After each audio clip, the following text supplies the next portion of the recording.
গুনে গুনে ৬ বছর পরে বান্ধবীর সাথে দেখা। বাংলাদেশ থেকে যখন অস্ট্রিয়া চলে আসছিলাম তার কিছুদিন আগেই ২০১৮ সালে ওর সাথে দেখা করেছিলাম। সাথে আরও একটা বান্ধবী ছিল। সেদিনের পরে ঘুরে ফিরে আজকে ইউকেতে এসে দেখা হলো।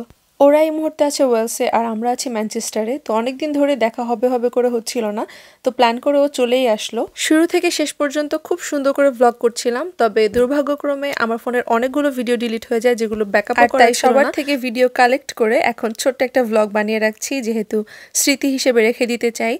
আর এই জন্য ট্রান্সফারের কারণে ভিডিও কোয়ালিটিটা একটু খারাপ হয়ে গেছে। যাই হোক, ব্যাপার না, স্মৃতি হিসেবে রাখতে পারছি, এটাই হচ্ছে সবচেয়ে বড় কথা।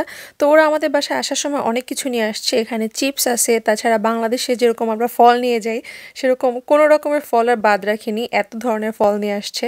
তারপর এখানে আরও চিপস আছে, সেই সাথে আছে চকলেটের বড় একটা বক্স আর এই মজার 2 রকমের মিষ্টি। আমার শাশুড়ি মদের জন্য করেছে বিরিয়ানি, রোস্ট, তারপরে ডিমের কোরমা, কয়েক রকমের ভর্তা, তারপরে খিচুড়ি, তারপর হচ্ছে কলিজা ভুনা আর গরুর মাংস। আমার শাশুড়ি মা অসুস্থ হয়েও নিজের হাতে সব কিছু করেছে, আমি থাকতে পারিনি। আমি কাজের থেকে ছুটি নিয়েছি ওরা আসবে বলে, বাট আমি ইউনিভার্সিটি থেকে অফ নিতে পারিনি, আর সেই কারণে বাসায় থাকা হয়নি। মাই সব করেছে, আমি মিষ্টি খাবার একটু সহায়তা করেছি। মিষ্টি খাবারের মধ্যে করেছি হচ্ছে মাফিন, মিষ্টি, দই, পুডিং আর বাংলাদেশি একটা পিঠা, যেটা আমাদের বরিশালের ঐতিহ্যবাহী পাকন পিঠা। সন্ধ্যার সময় আমরা সবাই একসাথে বসে হিন্দি মুভি দেখছিলাম, আর তখন হচ্ছে সিঙ্গারা, অন্তন, রোল ভাজা হয়েছিল। এগুলো সবই হোমমেড। সাথে ওরা যে ফল আর চিপস নিয়ে আসছিল সেগুলো নিয়ে নিয়েছি।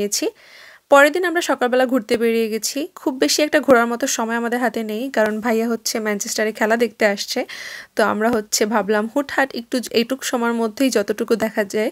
তো বিকালবেলা হচ্ছে খেলা, আর আমরা সকালে প্রথমে চলে গেছি হচ্ছে মিডিয়া সিটিতে। এটা ম্যানচেস্টারের স্যালফোর্ডে। জায়গাটা খুবই সুন্দর, বাট খুব বেশি একটা মানুষ ছিল না, আমরাই মনে হয় ছিলাম। বাট এখানে আশেপাশে হচ্ছে স্টেডিয়াম আছে, যেটা ভাইয়া দেখতে চাচ্ছিল। তো আমরা এই দিকটাতে এসেছি যাতে করে আমরা স্টেডিয়ামটাও ঘুরে যেতে পারি। এখানে ঘোরাঘুরির পরে আমাদের প্ল্যান আছে আমরা হচ্ছে ক্রিসমাস মার্কেটও একটু দেখতে যাব। ভাইয়া যেহেতু খেলা দেখতে আসছে, এখানে বাইরে একটা শপ থেকে একটা মাফলারও কিনে নিয়েছে। হাঁটতে হাঁটতে আমরা হচ্ছে একটু ক্লান্ত হয়ে পড়েছি, তো ভাবলাম আমরা একটু কফি শপে বসে নেই। এখানে একটা কফি শপে ঢুকে পড়েছি, আর এখন আমরা এখান থেকে হট চকলেট খাবো। ভালোই লাগছিল ঘুরতে, তবে ভাইয়ার হচ্ছে মন পড়েছিল খেলার দিকে, কারণ সে এখানে মূলত খেলা দেখতে আসছে, আর খেলাপ্রেমীরা মনে হয় এরকমই হয়। যাক, খেলাপ্রেমী হয়ে একদিকে ভালোই হয়েছে, আমাদের বান্ধবীদের দেখা হয়ে গেল, তা না হলে হয়তো আরও ডিলে হতো।